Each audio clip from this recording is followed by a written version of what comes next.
My father used to say that the quietest men in the room are usually the ones who own it. I never fully understood what he meant until the afternoon my son-in-law, standing in the middle of a rented banquet hall, held up the birthday gift I had spent 3 weeks building with my own hands and told 50 people that I was an embarrassment to the family. I remember the exact moment.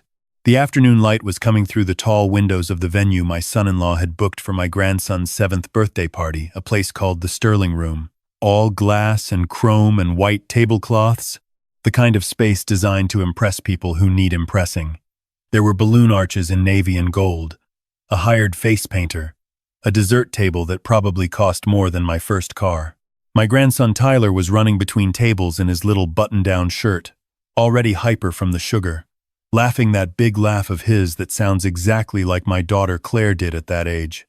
I was standing near the entrance with the gift I'd brought, a wooden train set I had hand-carved and painted myself over 3 Sundays in my garage.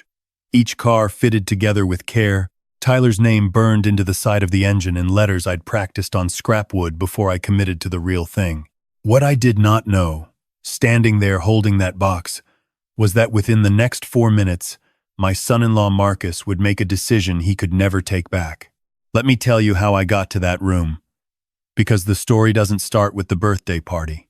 It starts the way most things start, quietly, without any announcement, long before anyone realized what was happening.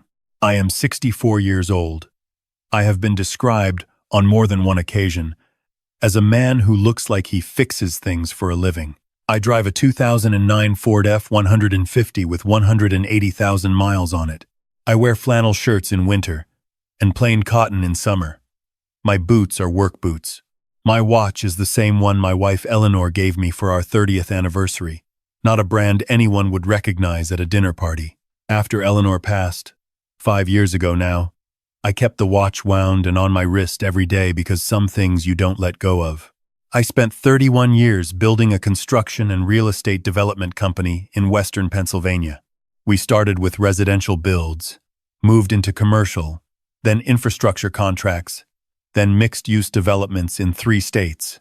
When I sold the company at 61, 2 years after Eleanor died, I received a number that would have surprised most people who had seen me eat lunch out of a cooler at job sites for 3 decades. I didn't sell because I had to.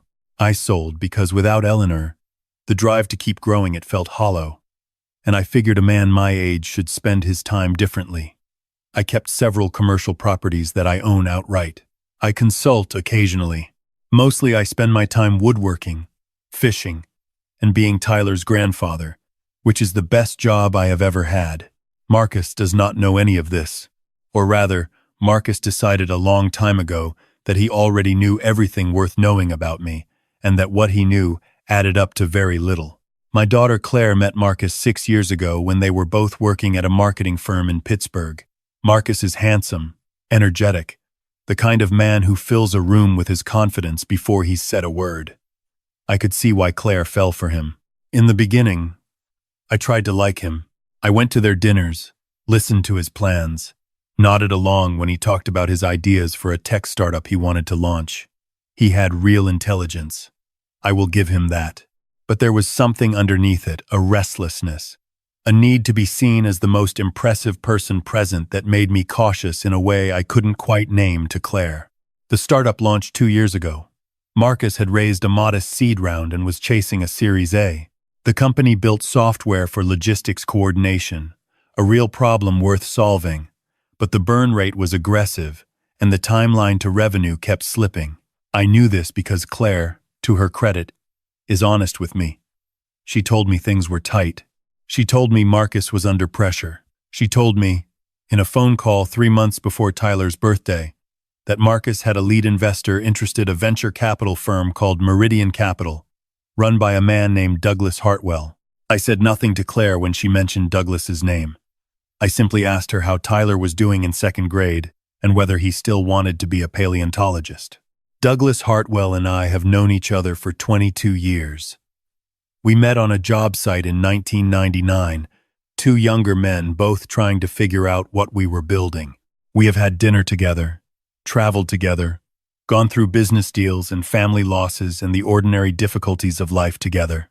When Douglas's wife was sick, I drove 4 hours round trip twice a week for a month to sit with him. He is the closest thing to a brother I have outside of blood. When Douglas told me, about 8 months ago, that his firm was looking at a logistics software startup out of Pittsburgh run by a young man named Marcus Hale, I told Douglas what I knew. I told him Marcus was smart and the product had merit. I also told him to structure any deal carefully, with clear governance protections, because the founder had a temperament that could become a liability under pressure. Douglas thanked me. He said he trusted my red more than his own due diligence teams. The term sheet Meridian sent to Marcus 3 weeks before Tyler's birthday party was for $2 million. Marcus did not know the thread that connected him to that money ran straight through his father-in-law's garage. The birthday party was a Saturday in October. I arrived at the Sterling Room at 2 o'clock, right when the invitation said to arrive, carrying Tyler's gift in a plain cardboard box, tied with a piece of twine because I had run out of the good ribbon and hadn't bothered to find more. My truck was the oldest vehicle in the parking lot, by about 15 years. I noticed a man in a red vest, giving it a second look as I walked past. I didn't mind. Inside, the party was already busy. I found Tyler almost immediately. He came running and hit me at knee height the way he always does, arms around my legs, looking up at me with those big, serious eyes and saying, "Grandpa Walter, did you bring something?" I told him I had. He tried to take the box right then. I told him presents came after cake. He accepted this, with the negotiating expression of a child who knows he has no leverage but is logging the injustice for future reference. For the first hour, everything was fine. I found a seat near the back, had a slice of the good cheese from the appetizer table, watched Tyler terrorize the balloon artist. I talked to Claire's aunt and her husband, good people, a retired nurse and a high school football coach. I was content. Then came the gift opening. They had set up a table near the window for presents, and Tyler worked through them with the focused intensity of a professional. Remote-controlled cars, a video game, clothes he tolerated politely.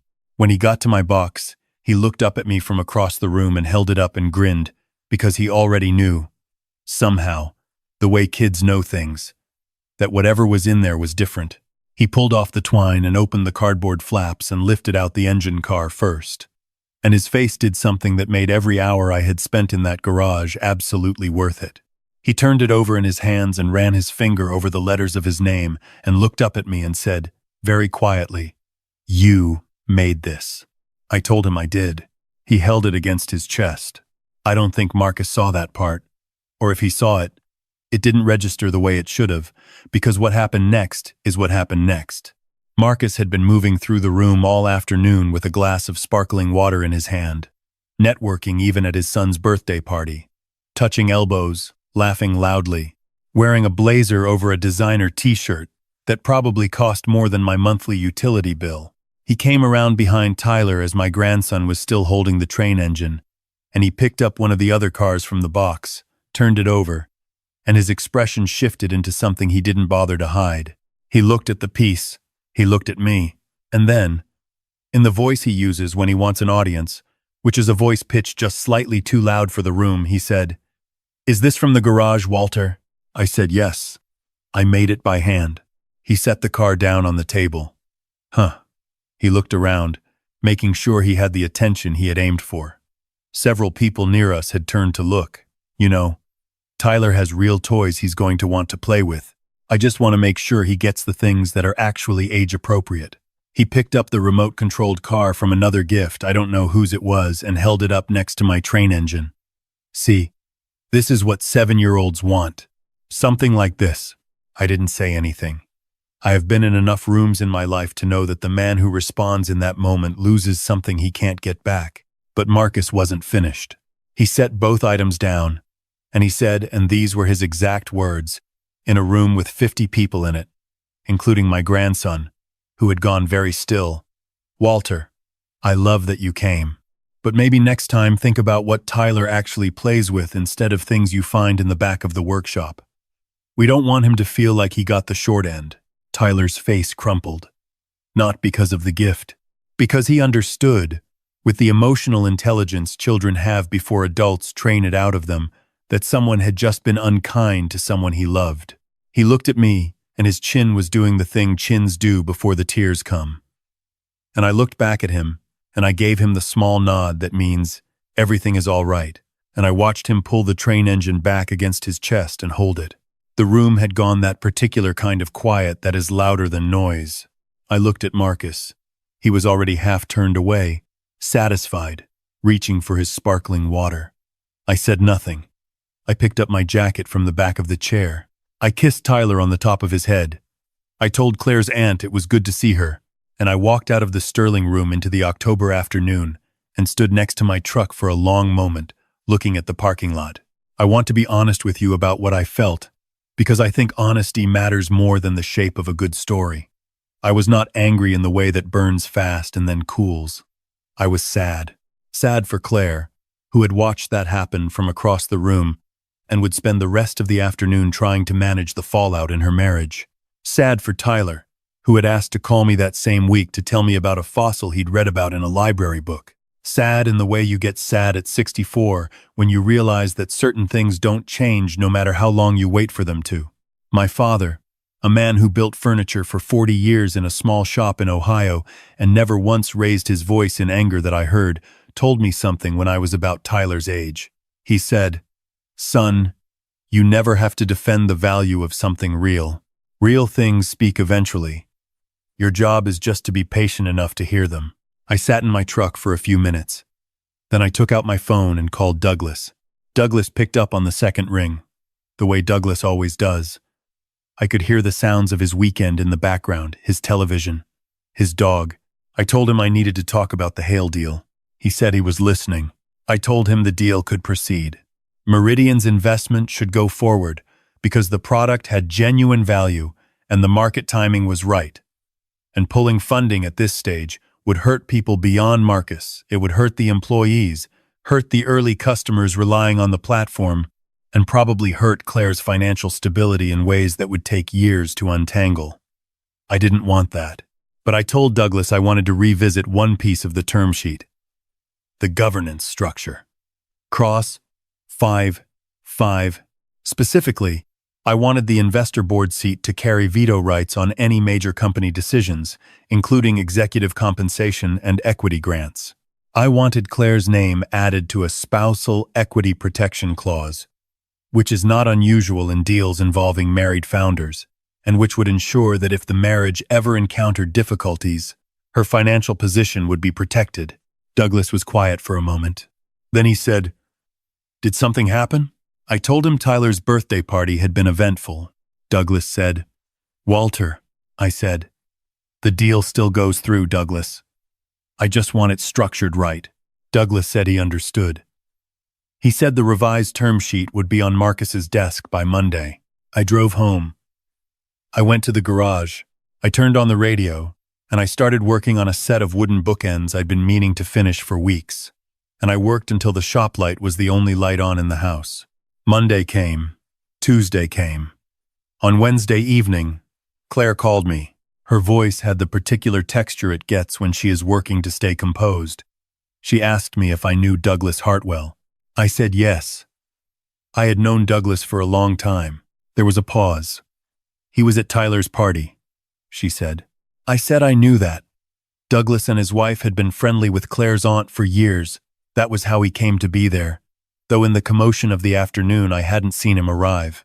Another pause. "Marcus says he's very upset." She stopped, started again. He called Douglas on Monday to follow up on the term sheet, and Douglas told him there were some revised terms. And when Marcus pushed back on where the changes came from, Douglas told him that his lead reference on the deal had been a longtime associate of the family. She stopped again. "Marcus figured it out, Dad." I told her I was sorry if the timing was hard. She said, Are you actually sorry?" I thought about it honestly. I said, "I'm sorry for the position it put you in. I'm not sorry for the terms." Claire was quiet for a long moment. I could hear her breathing, and then she said something I wasn't expecting. She said, "He came home Monday night and he was furious, and he started talking about what he was going to say to you. And I told him. I said, Dad didn't take the deal away. He made sure the deal went through. He just made sure I was protected in it." She paused. It took Marcus until last night to understand the difference. I asked her how she was. She said she didn't know yet. She said they were going to see a counselor. She said Tyler had the train set on his nightstand and had asked if Grandpa Walter could teach him how to make things out of wood. I told her absolutely yes. Any Saturday he wanted. She said, "I know you think you were being quiet about all of this." I told her I was being exactly as quiet as the situation required. She laughed a little, and it sounded enough like her mother's laugh that I had to hold the phone away from my ear for just a second. She said, "Grandma Eleanor would have handled this completely differently." I told her Eleanor would have been direct about it from the start and would have been right, and that the difference between me and her mother was that her mother was braver than me in all the ways that counted. Claire said goodnight. I said goodnight. I went back to the garage and finished the bookends. Here is what I want you to understand. If you are watching this because something in it felt familiar to you, it was not about Marcus. Not really. Men like Marcus are who they are, and the best and worst you can do for someone like that is make sure the world around them is structured in a way that rewards growth and makes recklessness costly. That's not revenge. That's just architecture. The thing it was, about the only thing, was that my grandson held a wooden train engine against his chest in a room full of people and didn't let go. That is the thing I made, not the train set. That moment, those 6 seconds when Tyler, 7 years old, understood without being told that something made by hand carries a weight that something bought never can, and that the weight is love, and that love does not apologize for being what it is. My father spent his life making furniture that people sat in and set their coffee cups on and didn't think about. He died with hands that looked like maps of everywhere he'd been. At his funeral, a woman I had never met came up to me and said she still had the rocking chair he had made for her daughter's nursery 30 years before, and that her daughter had now put her own baby in it. She said she wanted me to know that. I thought about that woman at Tyler's birthday party, standing in the October parking lot next to my old truck. I thought about what it means to make something that outlasts the moment it was made for. I thought about all the things Marcus understood and all the things he didn't, and about how the distance between those two categories was going to define the rest of his life far more than any funding round. 2 months after the party, Marcus and Claire started counseling. The Meridian deal closed on the revised terms. Marcus, to his credit, and I do credit him for this, called me. Not to apologize. Exactly. He is not yet a man who apologizes easily, but he called to say that he had looked into my background and that he understood he had made assumptions that were wrong, and that he wanted to do better by Claire and by Tyler. I told him I appreciated him saying so. He asked me if I would ever come by the office and look at what they were building. I told him maybe in the spring. He said okay. Then he said, "Walter, the train set. Tyler sleeps with the engine car on the pillow next to him." I told him that was a good sign for the kid's future. Marcus almost laughed. Not quite, but almost. I don't know how the rest of this story goes. No one ever does. I know that Tyler is going to come to my garage this Saturday, and I'm going to teach him how to use a coping saw, and we are going to make something together that neither of us has made before. I know that Eleanor's watch is on my wrist and keeps perfect time. I know that my father's rocking chairs are still holding people somewhere, 30 years later, and that the man who built them never needed anyone to know his name. The quietest men in the room are usually the ones who own it. I'm starting to think my father was right about most things.